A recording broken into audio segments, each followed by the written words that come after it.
Welcome back to Tennis Talk. My name's Cam Williams, and we have our first update from the Australian government on whether or not Novak Djokovic should be allowed to play the Australian Open next year. This is what some of the politicians have had to say over the last couple of days regarding Djokovic's re-entry into Australia next year. This is what the former Home Affairs Minister Karen Andrews had to say. It would be a slap in the face for those people in Australia who did the right thing if all of a sudden Novak Djokovic is allowed back into the country simply because he's a high-ranking tennis player with many millions of dollars. It shouldn't be one rule for Novak Djokovic and a different rule for everyone else. This is what the Shadow Immigration Minister Dan Tehan had to say. As a tennis lover, I'd love to see him there, but the most important thing here is that we protect the integrity of our immigration system. The rules about coming into Australia have changed. You don't have to be vaccinated anymore. If they decide that he can come, they've got to do so in making that decision in a way to protect the integrity of our immigration system. So there you have it. That is what some of the politicians have had to say about the Djokovic situation, but it comes down to the Prime Minister.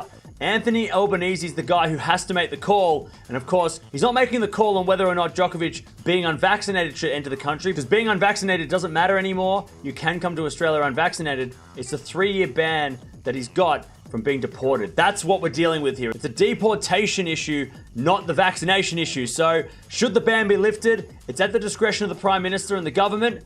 He makes the final call.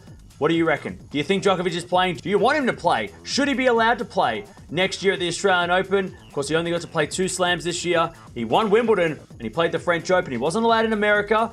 He obviously didn't play Australia, but let me know down in the comments below. Do you think Djokovic will play the Australian Open next year?